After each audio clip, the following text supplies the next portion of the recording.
just practicing a little jingle bells here for this week's episode of the Holy Post. For those of you who did not hear my homily this past weekend, I talked about taking piano lessons and the fact that jingle bells nearly did me in on lesson 3. And so anyway, I've been practicing so that one day I can do a duet with our good friend, liturgist, and musician, Dennis Johns. Everybody, let's hear it for Dennis Johns. Listen to them all clap, Dennis, you know? So Dennis has been our musician, our liturgist, for how many years now? This is my 8th year. 8th year. And in that time, he's also converted to Catholicism and, just done all sorts of things, you know, and that's really kind of cool, especially if you ever get to hear Dennis's story. It's well worth it. And how often do you practice? Like, people are up here and they just hear wonderful music happen. And kind of back to my homily, I just want to get up here and play "Oh God Beyond All Praising," and I hear you practicing a lot. Not as much as I'd like. I'd like to practice like 2 hours a day, but I probably get a couple days where I can get an hour or two in. Wow.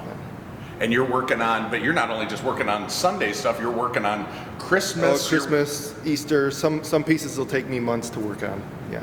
Gosh, months. And isn't that something though? We just hear it all come out and we're like, you hear wow, about 5 minutes and that's beautiful. Yeah. But we have no idea what goes into one piece, right? And then then not only you learning it, but then trying to teach the choir, right? Yeah, if there's choir involved. So tell us about the choir. You've seen that kind of grow, and this has been pretty cool. The choir is just a wonderful group of people.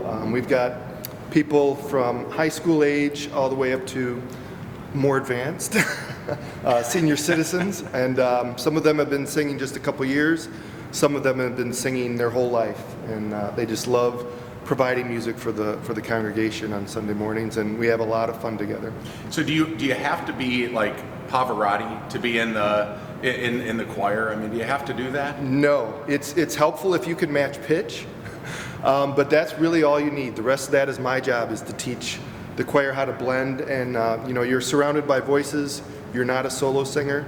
You do not have to have a solo quality voice, which I do not have. But I've sung in choirs my whole life. Huh. Now, isn't that good to know? Because I think some people do. They think, well, I can't do that. And yet, the idea of a choir is to blend. Right, exactly. It's not just to have the one person who's, and if there is one person who's sticking out like a sore thumb, it's probably not a good thing. Correct, right? Yeah, and then that's my job to fix that. No sticking out like a sore thumb, we can't have that, we can't have that. And really, what's beautiful here at St. Joe's is not only the beautiful sound of the choir, but there's a family-like atmosphere that you've created in the choir. I just think to tell the people about that, because I think that's really awesome. Yeah, I don't know how much credit I can have for that, but like I said, it's just wonderful people. We do parties together and cookouts, and we travel together. In fact, we have a big trip coming up next summer to Ireland, and that's open to anybody in the church. So yeah, just a lot of old friendships that develop as you're sitting there, singing and talking and meeting together. And new friendships. Don't you have some high schoolers who Yes, we have a group of 3 high school students. They're not our first high school students. We've had some before who joined this year. We've got young adults. As I said, we've got age group from 16, 17 up into 70 plus in the choir. Yeah. Which is really remarkable, and you guys do add you just add so much to the liturgy, and so as a priest, I'm just grateful for that, because I've heard bad music, and it's bad, and when it's bad, it affects everything. And as I go to other parishes to preside different things, I'm like, thank you, Lord Jesus Christ in heaven, for Dennis Johns and for our choir, because it really is remarkable, and it's something that we have to be grateful for. Now I look at this, Dennis, and now this would be enough to do me in, okay? So Dennis, he has his master's in piano performance, right? Yes. And so his whole thing is on the piano, which this is why I don't know that I'm ever gonna match his jingle bells skills, okay, on the piano. But you kind of self-taught yourself, didn't you, on the organ? Yeah, I was a choir director and pianist for many, many years, and then got a job at a church, and they said, come and play piano, so I did. And then after a few weeks, they said, they really want the organ. So I went upstairs and played on a keyboard with an organ sound, and I just said, that's horrible. So I got on the organ and started to teach myself. I've had a few lessons and some guidance from other people, but yeah, largely self-taught on the organ. So show us, what do we got? What happens here? This is just a lot going on. Yeah, one of my favorite analogies to the organ, the piano, is kind of like black and white, and this is like a big box of colored crayons. You've got all kinds of colors to choose from.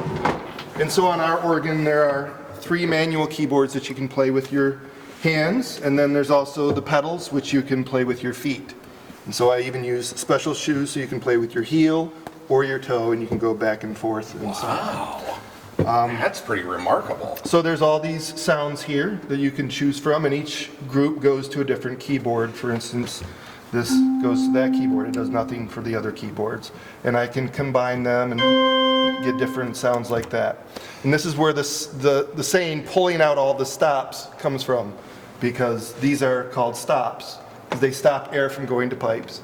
And if you pull out all of them, it sounds like a mess. But the idea is that if you pull out a whole lot of them, and you can connect the different keyboards and so on, then you can get a really big sound. Oh my! My father likes for communion. Oh, I love big sounds. But then you can also get very soft sounds.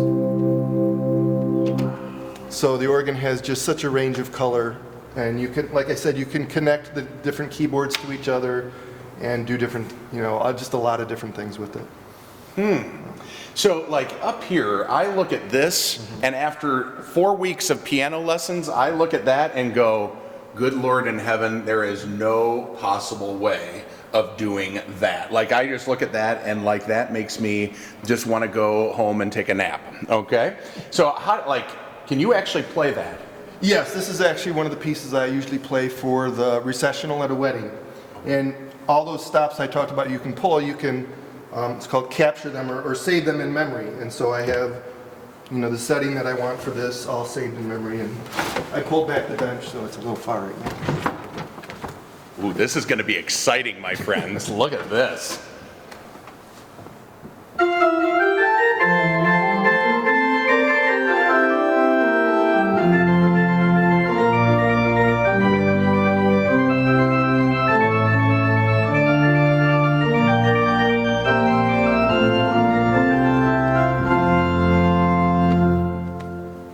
So that's the opening.